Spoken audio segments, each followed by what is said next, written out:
Гора Синай расположена в пустыне Египта, южной части Синайского полуострова, омываемого Красным морем.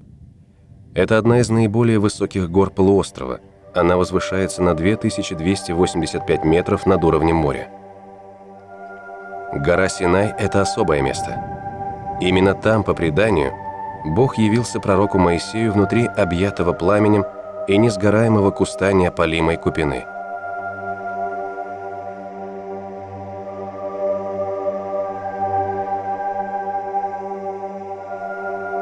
На вершине горы Синай Бог даровал Моисею 10 заповедей, запечатленных в каменных досках-скрижалях. На вершине горы находится православный храм Святой Троицы. На гору каждую ночь поднимаются от нескольких десятков до нескольких сотен паломников, чтобы вместе встретить утренний свет. Мир, который существует между монахами и местными жителями-бедуинами, сделал Синай символом мира между людьми разных вероисповеданий и культур.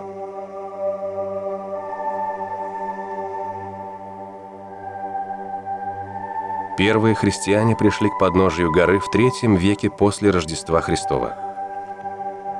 В это же время здесь был основан монастырь, позднее посвященный святой великомученице Екатерине. Более 1000 святых Синайской горы прославлена церковью. Святая гора Синай, как и святой Афон, с древних времен привлекала аскетов, желавших истинной пустыннической жизни, посвятивших себя умной молитве, безмолвию. Синай связан незримыми духовными узами со святой горой Афон. Для всех, кто нуждается в духовной поддержке.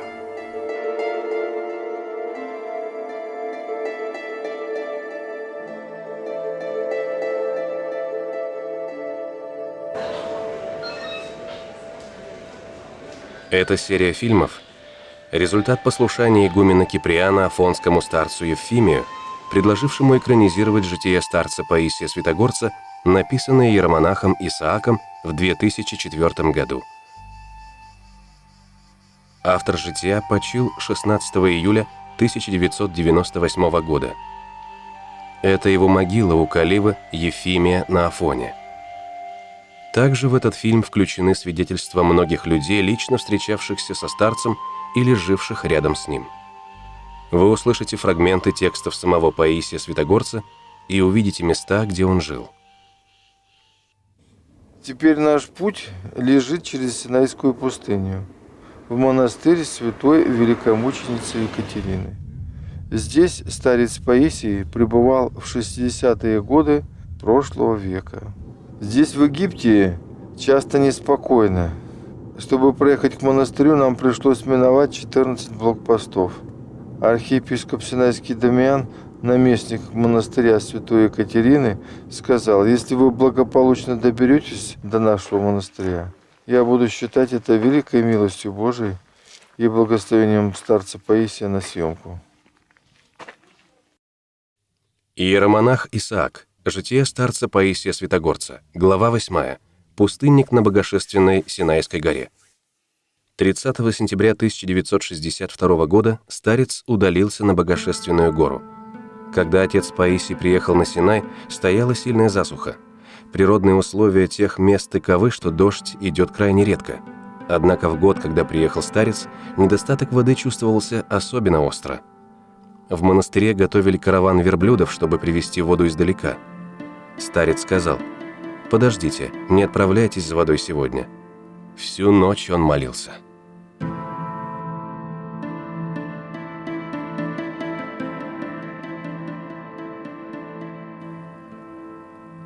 Когда, молясь о дожде, я вижу, что в небе появилась хоть одна тучка, то я славлю Бога за то, что Он ее прислал. Пусть дождь даже не пойдет. А моя совесть укоряет меня в том, что во мне самом есть много духовных туч, которые отгоняют Божьи облака. Если мы будем смиренно просить милости Божией, то Бог нам поможет. Во время засухи молитва смиренного человека собирает дождевые тучи. Будем же всегда молиться о том, чтобы посланный Богом дождь обладал и духовным действием, чтобы он тушил тот духовный пожар, который по дьявольской злобе бушует в мире и опаляет души людей.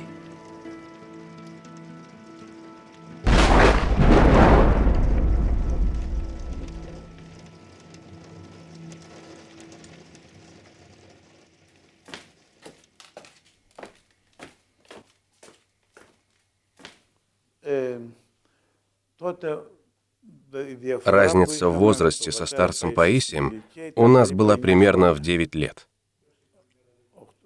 Отец Паисий был старше. Мне было тогда 27, когда он приехал. Да, немногим больше 27, а ему было примерно 36. Конечно, мы знали, что он был хорошим монахом. Он был настоящим монахом. Когда он приехал сюда, мы все спрашивали у него совета.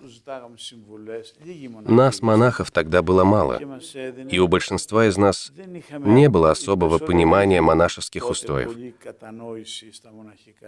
Он давал нам советы. Я сам был немного непослушным, живым таким монахом. Ну, чтобы вы поняли, у меня было много дел. Я занимался больными, и у меня не оставалось много времени для молитвы. Он давал мне разные советы и делал замечания. Так и все другие монахи начали постепенно устраивать свою жизнь более сообразно монашескому уставу. В монастыре у него была маленькая уединенная келейка в башне, где в прежние времена держали сосланных на Синай.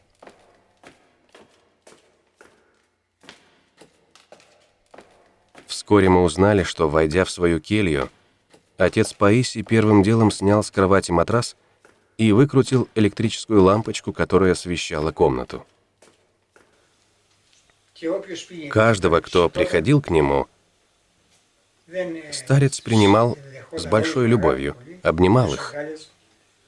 К нему приходила молодежь в странной одежде, как это было модно в наше время, с серьгами в ушах, с длинными косами. Старец обнимал их, целовал и с первой минуты завоевывал их расположение. Он сразу называл их по именам. «Здравствуй, такой-то». Он считал честью, что они его посещали. У него было много дарований, он был очень умным человеком. Но сам избегал почестей, даже священником, духовником не стал. И когда мы подходили, старец Паисий каждый раз клал поклон, потому что преклонялся перед священническим саном. Он действительно делал поклон от всей души, потому что говорил, что незачем молодым кланяться старику.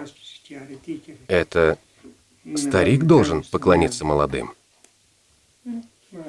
Земной поклон, поясной. Да, да. Он клал земной поклон, распластывался.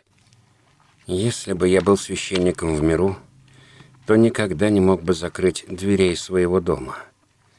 Мне всегда, не делая различий между людьми, нужно было бы дать каждому то, что ему требовалось. Будучи монахом, я могу закрыть дверь и уйти. Я могу исчезнуть с человеческих глаз и незаметно помогать миру молитвой. Потому что распутывать клубки людских проблем – это не мое дело. Мое дело – творить молитву за мир. Я не стал ни священником, ни духовником именно для того, чтобы помогать людям иначе, по-монашески. Святой Иоанн Лествичник писал много об осуждении. Он, например, писал, что монах должен быть осторожным и не осуждать, потому что можешь не осуждать языком, но в мыслях осудить всех. Вот, например, проходит монах мимо кельи другого брата и видит ее неприбранной, неряшливой. В мужских монастырях такое бывает, не знаю, как в женских. И думает: видишь, брат занимается молитвой, духовным деланием, и у него нет времени прибраться в келье. И не осуждает. Может пройти мимо кельи другого монаха и увидеть что она чистая, прибранная, что редко бывает в мужских монастырях. И скажет: вот этот человек содержит в порядке своего внутреннего человека и в таком же порядке содержит свою келью. Таким образом, он ни того не осуждает, ни другого. Такой монах достигает великой любви. Паисий назывался босиком Божьим и ходил босиком, и обувь одевал только тогда, когда встречал людей. Да, это правда. Он видел, как бедуины ходят без обуви, и ходил так же. Но потом он заболел, и зимой не мог ходить босиком по голым камням и земле. Нам, монахам, следует жить хотя бы чуть-чуть попроще, чем живут в миру. Монастырь должен быть беднее, чем тот мирской дом, из которого я в него пришел. Это внутренне помогает как монаху, так и миру. Бог устроил все так, чтобы люди не находили себе успокоения в вещах тленных. Если этот мирской прогресс мучает даже мирян, то что уж говорить о монахах. Если бы я оказался в каком-нибудь богатом доме, и хозяин спросил меня, где тебе отвести место для ночлега, что тебе больше по душе, даю вам честное слово. В козлином хлеву моей душе было бы спокойнее. Ведь, уходя в монахи, я покидал мир не для того, чтобы найти себе какой-то лучший дом или дворец. Помню, на кухне общежительного монастыря был огромный котел, который поднимали с помощью особого рычага. Огонь для приготовления пищи разводили на дровах, а в архандарик мы поднимали воду с помощью веревки и ворота. Некоторому из того, что происходит сейчас в монастырях, оправдания нет. Я видел, как в одном монастыре хлеб режут с помощью хлеборезки. Ну куда это годится? Монах избегает удобств, потому что в духовном отношении они ему не помогают. Даже в мирской жизни людям тяжело от множества удобств. Если мы не можем подражать святым отцам Египта с великой строгостью их монашеской жизни, тогда будем подражать, по крайней мере, верблюдам, которые, хотя и едят мало, поднимают большие тяжести. От многочисленных коленопреклонений в них образуются мозоли, и, будучи тяжело нагруженными, они смиренно следуют за маленьким осликом. У них есть еще и такой обычай. Они никогда не забывают своих благодетелей и испытывают к ним благодарность. Старец Паисий очень любил людей, бедуинов, очень. И даже сказал тогда архиепископу Синайскому, чтобы тот берег бедуинов. Они жили рядом с монастырем, и он с ними рядом жил. Он посещал этих бедуинов, знакомился с ними очень близко, чтобы узнать, кто терпит нужду, а потом еду сам покупал, приносил им под дверь и уходил. Почти все, что получал, тратил на них. Надо сказать, что сейчас-то у нас ситуация получше. А тогда у монастыря не было денег даже на нужды монахов, на еду, хотя я и сам живу такой же жизнью. Приходят бедуины и говорят: у меня нет лекарств. Врач выписал рецепт, а у меня нет денег его купить.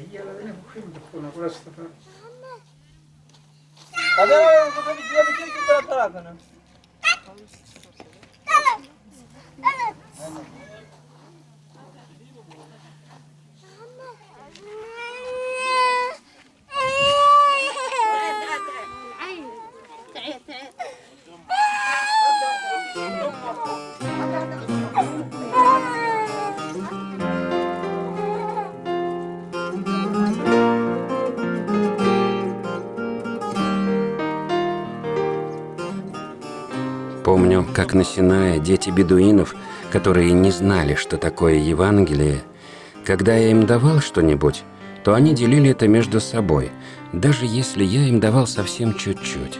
Всем доставалось понемногу. А если последнему не хватало, то каждый уделял ему от своей части.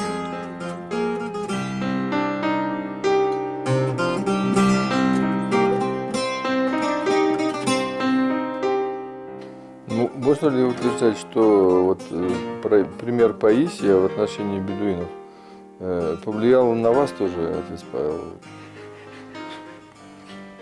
Я с радостью соглашусь. Я сразу их полюбил. И люблю, когда они приходят. Помогаю, как могу. Баранту.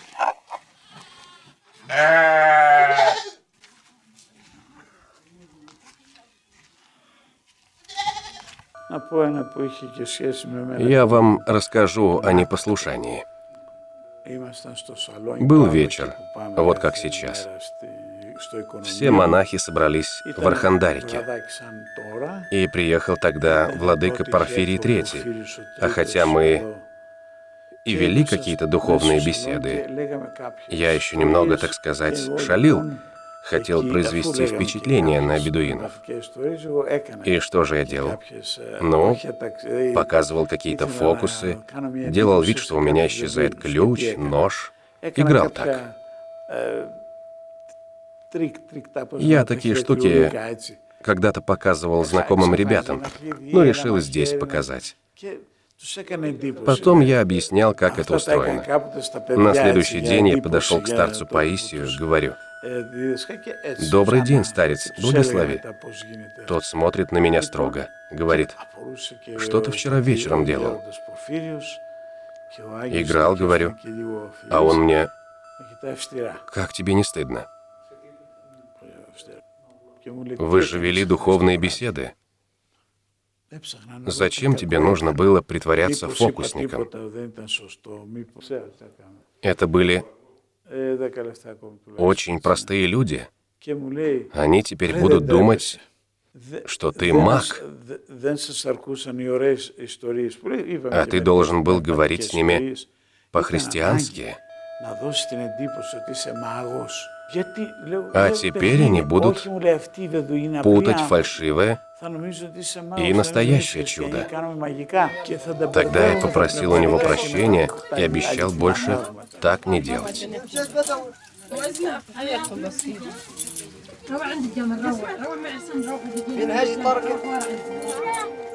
Я не святой и не колдун. Я грешный человек, который пытается бороться. Во Вселенной я вижу себя крохотной пылинкой. Так пусть эта пылинка, по крайней мере, будет чистой.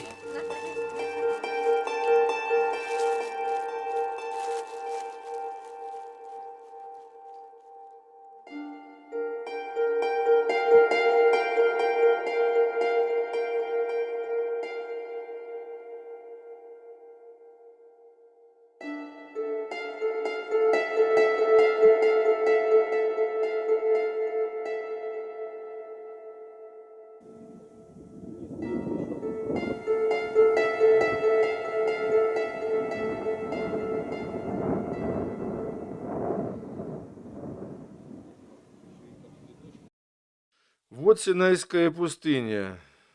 Она с первых веков, 3-4 век. Здесь всегда были отшельники, пустынники. Можно ли сказать, что старец Паисий хотел продолжить традицию пустынников?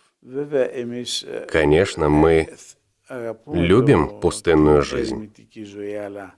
Просто мы осторожно относимся к желанию стать отшельниками, возникающему у некоторых отцов.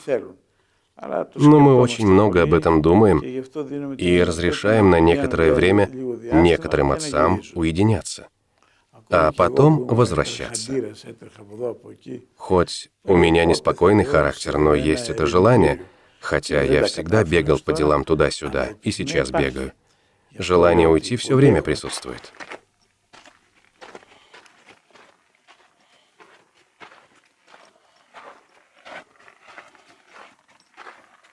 Старец любил посещать места, где жили подвижники. Он восхищался маленькими аскетическими пещерами. Где-то он находил сохранившийся колодец. В другом месте скала была почерневшая от огня, на котором изредка готовили себе пищу те, кто подвязались там раньше. Эти древние места аскетических подвигов вдохновляли и умиляли старца.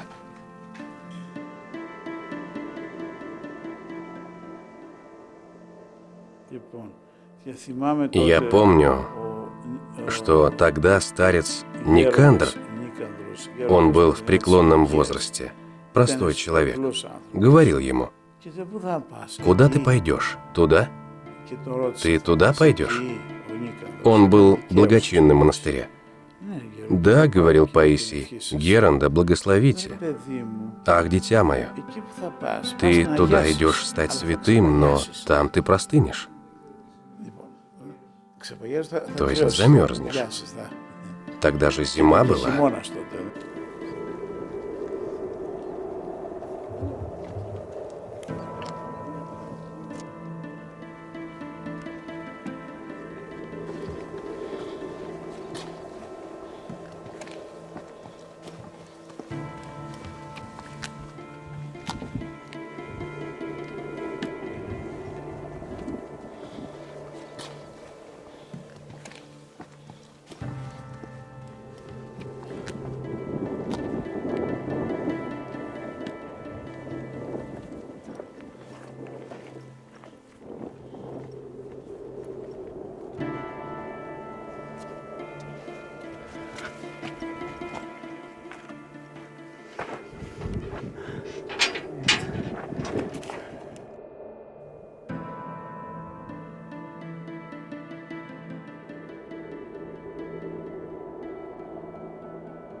Безмолвие – великое дело. Находясь в безмолвии, человек тем самым уже молится, даже и не молясь. Безмолвие есть таинственная молитва, и она очень помогает молитве, подобно тому, как кожное дыхание приносит человеку пользу. Итак, он попросил у монастыря дать ему келью святой Епистемии. Маленькая келья, 2 на 2 метра. И все. А здесь рядом была церквушка. Больше ничего.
Брат мой, не ищи в своей молитве ничего другого, кроме покаяния.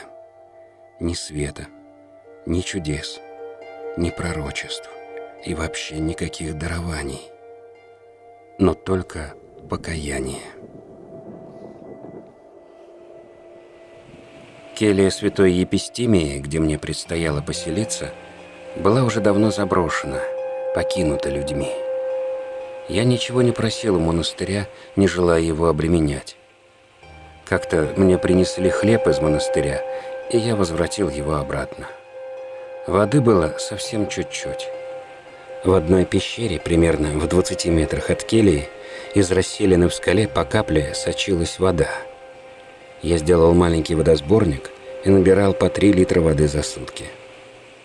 Приходя за водой, я подставлял железную банку, и пока она наполнялась, читал акафист Пресвятой Богородицы.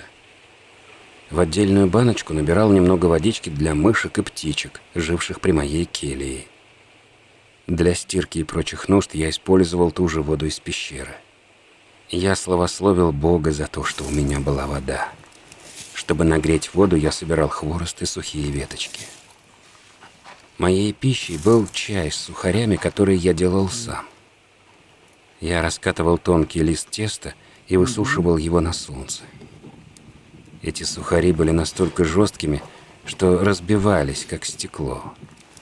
Иногда я варил толченый рис в консервной банке. Эта банка была и кофейником, и кастрюлей, и тарелкой, и кружкой. Все мое хозяйство состояло из этой банки до одной ложечки, чуть поменьше столовой. Вечером я пил черный чай, чтобы не спать, и в чай клал чуть побольше сахара, какую-нибудь лишнюю ложечку. Этот сахар заменял мне вторую майку. У меня была еще смена теплой одежды, потому что ночью в тех местах бывает очень холодно. У меня не было ни лампы, ни фонаря, только одна зажигалка. С ее помощью я подсвечивал путь ночью, идя по каменной тропе со ступеньками. Зажигалка была нужна также для того, чтобы иногда разжигать огонь. Еще у меня было несколько запасных кремней и маленькая бутылочка с бензином для зажигалки. Больше ничего не было. Единственным инструментом, который я имел, были ножницы. Я разъединил их на 2 половинки, заточил о камень, взял дощечку и стал вырезать иконки.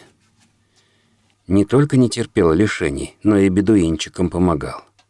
Для них было великим благословением получить в подарок шапочку или пару сандалет. И у меня появился помысл. Я пришел сюда, чтобы помогать бедуинам, или же для того, чтобы молиться о всем мире. Поэтому я решил сократить рукоделие, чтобы меньше отвлекаться и больше молиться. Думаешь, я ждал, что кто-то будет мне помогать?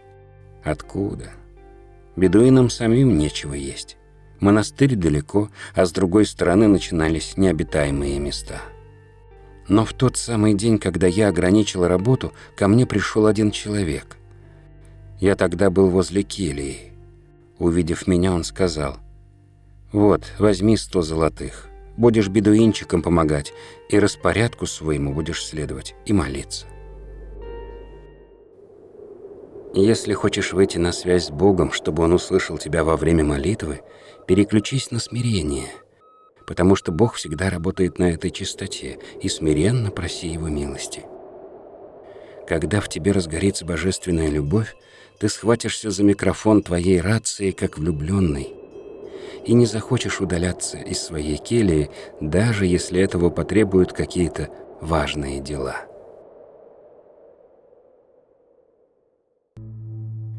Живя на Синае, рассказывал старец, я дружил с 2 куропатками.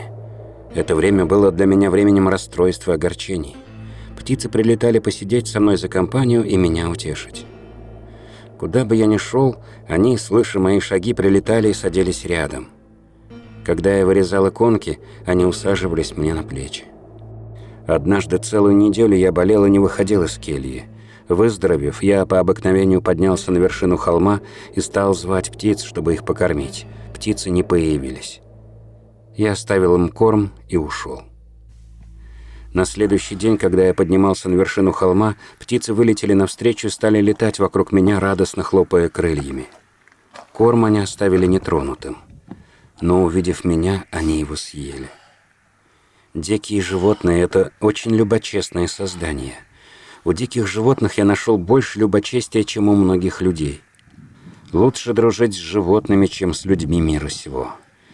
Если после Бога ты хочешь иметь истинного друга, то подружись со святыми. Если же у тебя нет друзей святых, то дружи с дикими животными. Да, птицы не боялись его и подлетали к нему. И мышки прибегали. Вокруг него собиралась куча таких маленьких животных. Большие тоже подходили, но проще было собраться мелким. И вечером часто можно было слышать их голоса. Голоса разных животных, как будто они просили о чем-то старца Паисия. Даже дикие животные подходили к его келье, а потом уходили, как будто брали благословение.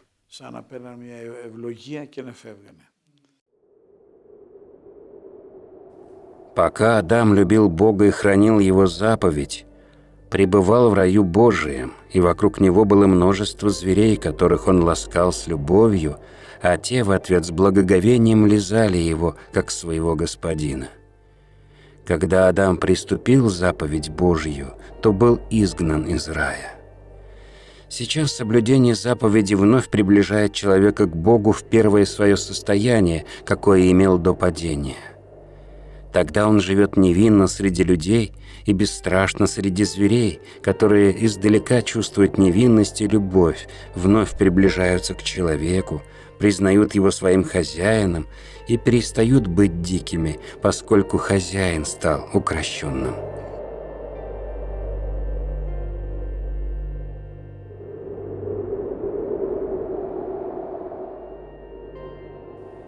Итак, сколько можешь, полюби пустыню и невещественную жизнь, и все свои материальные вещи, какие только можно, отнеси в дома нищих.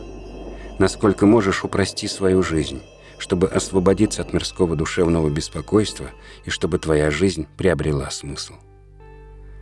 Днем я творил Иисусову молитву и занимался рукоделием. Молитва и рукоделие – это был мой устав. Ночью несколько часов я делал поклоны, не считая. Службу не вычитывал, заменяя ее молитвами по четкам. Чтобы меня не донимали любопытные, зеленой краской я нарисовал на скалах черепа с костями. Знак опасности.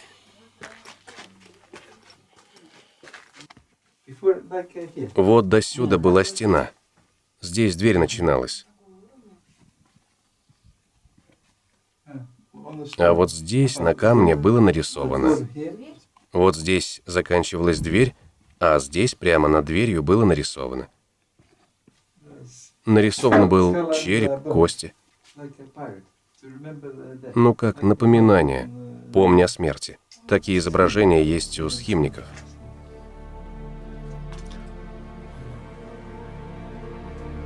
Примерно так, да? Что пользы человеку, если на земле он просияет на белоснежном мраморе? Он покроет его. Ничто человек, ничто его сила, ничто его фантазия, ничто его существование, ничто красота, могущество, ничто прелесть, все сон и тень, все суета. Архимандрит Адриан, 1971 год. Монахи, живущие в монастыре, благодаря братской взаимопомощи, находятся в большей безопасности, чем исихасты, которые живут в уединении. А исихасту нужно иметь большое самоотречение, чтобы вырыть себе сначала могилу, а затем с великим смирением и рассуждением начать свой духовный подвиг, непрестанно трезвясь и молясь. Вот монахи, видите, всего здесь 6 человек, может быть, похоронено. Здесь погребается умерший монах, потом через 3 года, 2-3 года откапывается, и череп вот кладется в костницу.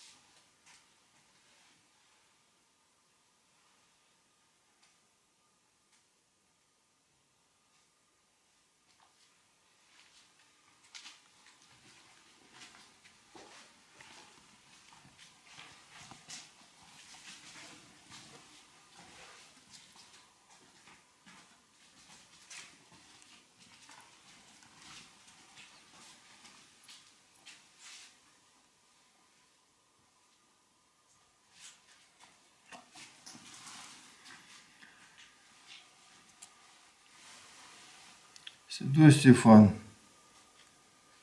прости нам грехи, молись Бога нас. Когда умирает человек духовно упорядоченный, то восхождение его души на небо подобно мчащемуся поезду.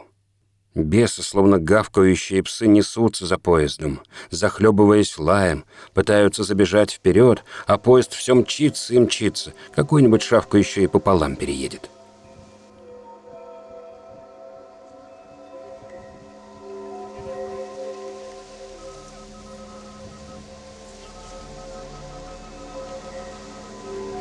Дьявол не прекращает искушать человека.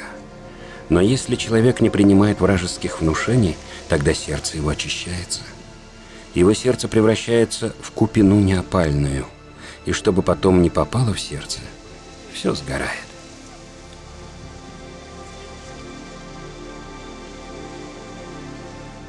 Ну, можно сказать, что он был и отшельником, и монахом общежительного монастыря тоже, потому что приходил в монастырь. В монастырь отец Паисий спускался каждое воскресенье, либо раз в 15 дней. Он помогал читать и петь на службе, причащался.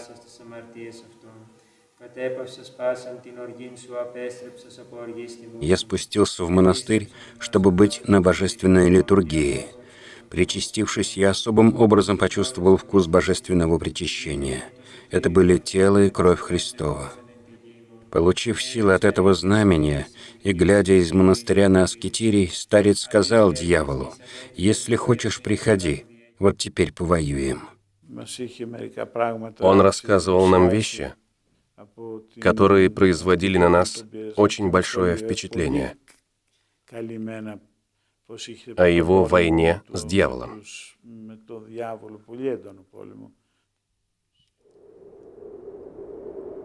Старец решил подняться в Аскетирии и прожить там 2 недели, не спускаясь в монастырь.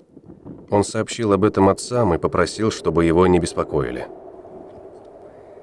Что я пережил там наверху от дьявола за эти 15 дней, нельзя выразить. Это невозможно себе представить. Я чувствовал себя так, словно был пригвожден к кресту.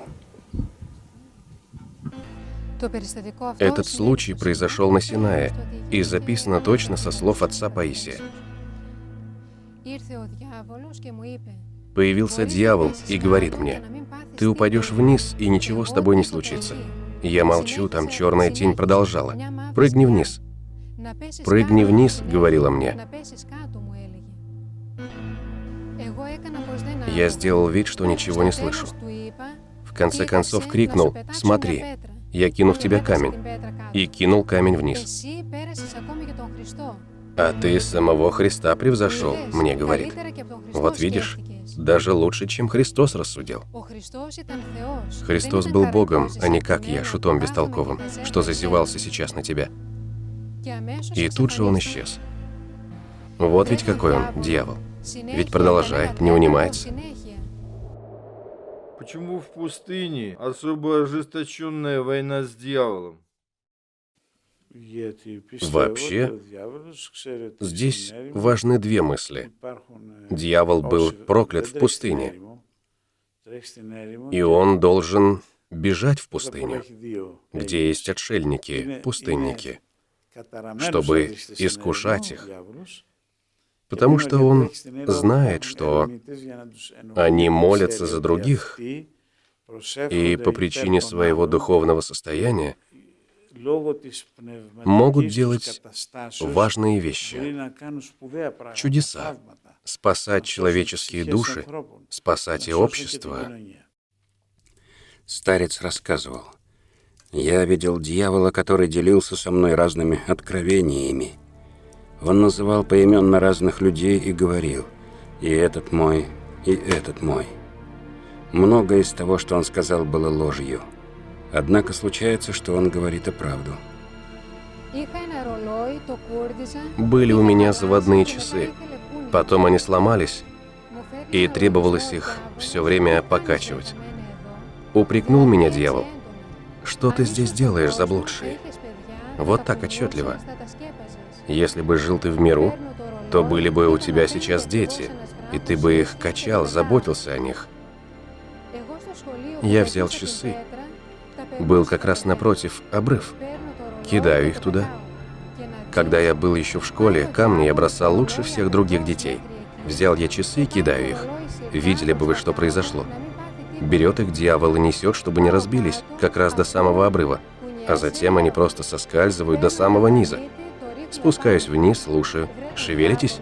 Затем беру кусок гранита и бросаю на них. Вот ведь что делает дьявол. До самого обрыва долетели, сползли вниз, и ничего с ними не случилось. Мы спросили отца Паисия: «Дедушка, а вы его видели?» «Да». «Знаешь, какой он красивый? Невиданно такое увидеть. Насколько велика любовь Господа, не позволяющая увидеть дьявола. Умерло бы все человечество со страха. Только задуматься, если бы видели дьявола, как мыслит, что делает его прелестный вид?» Основываясь на своем опыте, старец говорил: дьявол действительно преображается в человека, в животное и тому подобное. Он действительно осязаем. Это некая иная сущность, которой мы не знаем. Ты видишь его, осязаешь его, связываешь его молитвой, и он тут же исчезает прямо на твоих глазах. Материализацией это назвать нельзя. Это некое промежуточное состояние.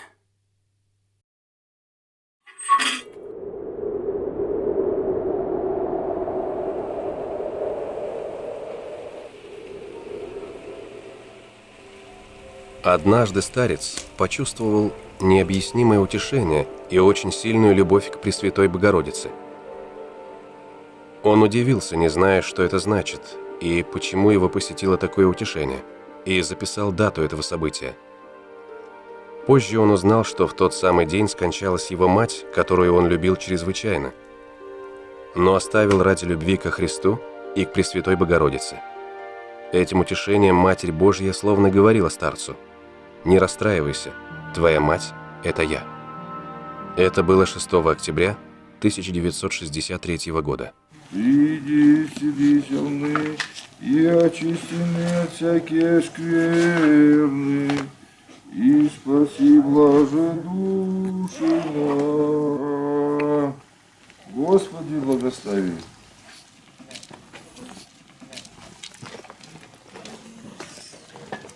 В один из воскресных дней старец увидел из своей кельи, как на святую вершину поднимаются паломники. Заметив среди них священников и поняв, что будет служиться божественная литургия, старец пошел вслед за ними. С молитвочкой старайтесь подниматься. Невидимая брань и невыразимое состояние. В письме с Синая от 1 марта 1964 года старец Паисий пишет: «Бес часто тревожит меня, несмотря на то, что я довел свою плоть до изнеможения. Эта брань продолжалась почти неделю, как раз в то время, когда я готовился причаститься на божественной литургии, которая должна была совершаться на святой вершине. Благодарю Матерь Божью за то, что она не гнушается мною, но всегда мне помогает». Ну что, вы готовы?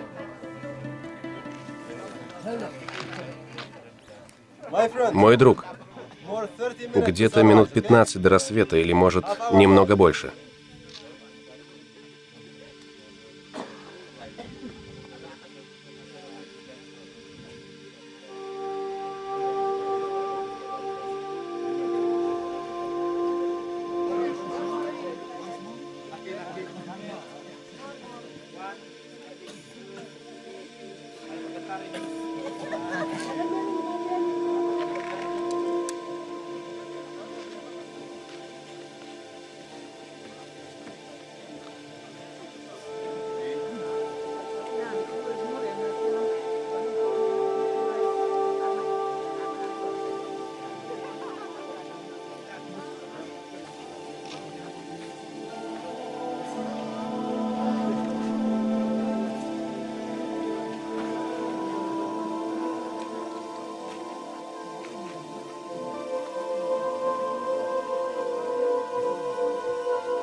Благодарю благого Бога за то, что Он меня сохранил.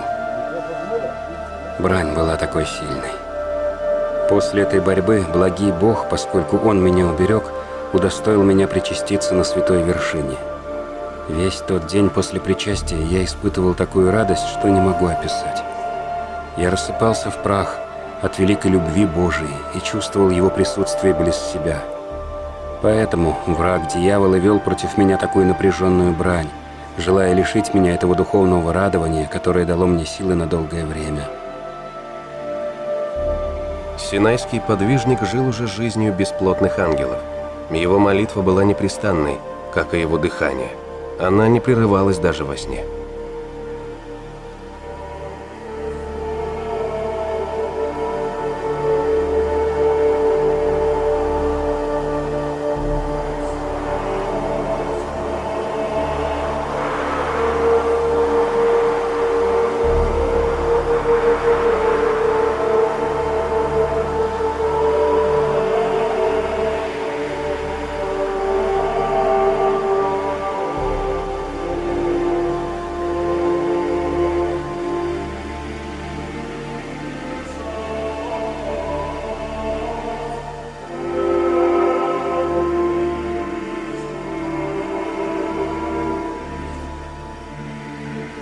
Я чувствую, как во мне, подобно нежной заре, забрезжило что-то качественно иное, писал он тогда. Однако со временем состояние его здоровья все ухудшалось. В письме от 1 марта 1964 года старец написал: «Однако вижу, что Бог спускает меня все ниже и ниже. Сейчас уже целую неделю я нахожусь в монастыре, потому что у меня открылась астма. Исихастерий святых Галактиона и Епистимии расположен на высоте 2000 метров, и поэтому там я страшно мучился. Несмотря на то, что я принуждал себя оставаться там, наверху, это оказалось невозможным. У меня останавливалось дыхание. В конце концов, видя, что состояние его здоровья ухудшается, старец принял решение покинуть сладкую Синайскую пустыню. Это решение далось ему с печалью.